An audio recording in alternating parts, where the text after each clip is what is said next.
am such an awesome guy. I make so many videos. Hello there, Price of Reason here with a series review. I finally got around to watching the 8th episode of the Quantum Leap sequel series, and it ended up being the most frustrating episode of the new show to date. On the one hand, it genuinely has a few good ideas for a change, and surprisingly, the writers don't completely fumble them. Ultimately though, whatever potential this episode has collapses under the weight of the show's ongoing issues, such as format, structure, and character development.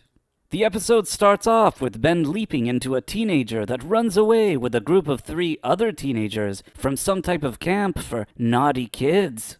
They steal a car, and after a tire blows out, they fall into a ditch and decide to walk into the woods. Originally, in 1996, all 4 kids died of dehydration, but Ben wants to change that and save them so that he could leap. It also turns out that the camp that they've run away from abuses kids with cruel punishment, and that's why they refuse to return to it. By the end of the episode, Ben not only saves the kids, he also exposes the abuse at the camp and contributes to its eventual shutdown. Throughout the leap, Ben remembers that he was actually working with Janice Calavici, Al Calavici's annoying daughter, when he went into the Quantum Leap Accelerator in episode 1.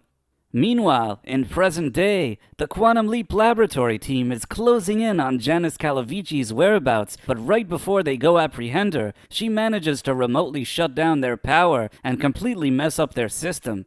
Specifically, she shuts down an elevator with Magic and Chief Security Officer Lady in it, and then they get stuck there for a while. Finally, Ben's disappointed fiancée takes a break from being a hologram and rescues Magic and Chief Security Officer Lady from the elevator because she's the best. In the final minute of the episode, Ben tells his disappointed fiancée hologram that he finally remembers that the reason he originally leaped was to save her life.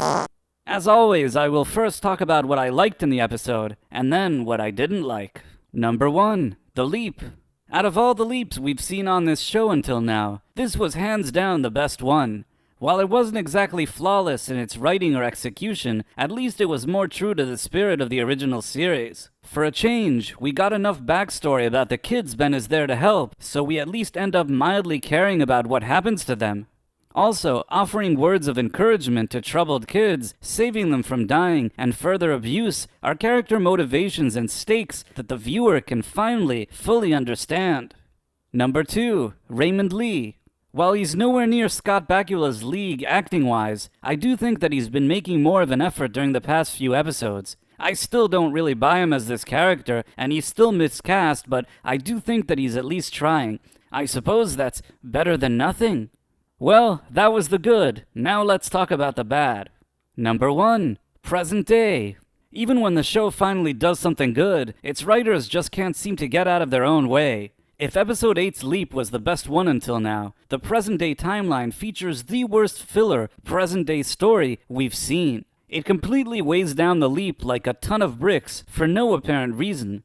The whole security breach plot is just so dumb and unimaginative. When I was watching this episode, I just wanted these scenes to be over with, because without them, and a little bit more focus on the leap itself, this episode could have maybe been okay. Not great, but okay. Number 2, elevator trope.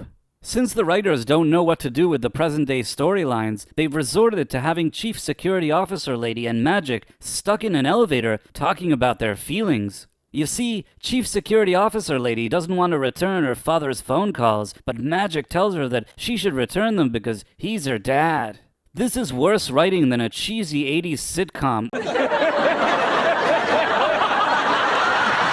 It's bottom-of-the-barrel writing, the kind that people should probably get fired for. Number 3, Chief Security Officer Lady.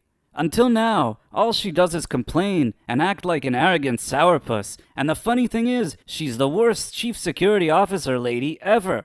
There's some type of security breach in almost every episode, and she's never able to stop it. And in order for us not to question this character's lack of skills, every time she makes a mistake, Magic tells her how great and talented she is, and how she's the best.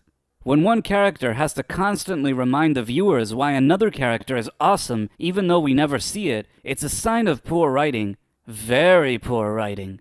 Number 4. Random office guy person.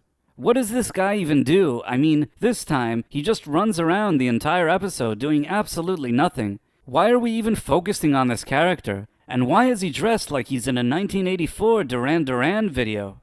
Number 5. Janice Calavici.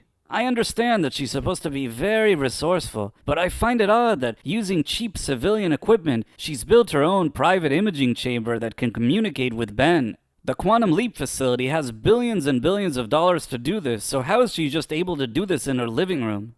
Also, she just hacks into everything every second with no problem at all, because apparently she's the best hacker of all time. Hacker Man. He's the most powerful hacker of all time. Number 6. Music. In 1996, misfits like these kids would probably be listening to Nirvana, Soundgarden, Alice in Chains, maybe the Red Hot Chili Peppers. Now, I'm not saying that they couldn't have liked the band No Doubt, but somehow them partying to this music just doesn't ring true. Number 7. Random cliffhanger. In my episode 7 review, I explained that the writers of this show keep using a cheap J.J. Abrams style technique that I like to call the carrot and the stick storytelling, where we the viewers are the donkeys. Every show, in the last minute, there's a random twist to keep the audience interested, and episode 8 is no different. 1 second before he leaps, Ben remembers that he stepped into the Quantum Leap accelerator because he wanted to save his disappointed fiance's life. Now that they've used this same shtick for 8 episodes straight, we can all just admit it. This is lazy storytelling. This isn't interesting mysteries. This isn't some kind of development of ideas. This is just random twists at the end, absolute bullshit. After watching this episode, I learned that the show is taking a break until January. Ideally, showrunner Martin Giro would use this time to significantly overhaul this fiasco of a show, but given the current state of affairs in Hollywood, he'll probably just double down on all of his mistakes. It's really a shame NBC couldn't get this one right. The real Quantum Leap has a legitimate following of longtime fans, and had it done right by them, I think this really could have been something special. What did you think of episode 8 of Quantum Leap? Please let me know in the comments, and if you enjoyed this video, please consider subscribing to my channel and clicking on that wonderful notification bell. Thanks for watching, my friends. Thank you, and good day. I am such an awesome guy. I make so many videos. Boom.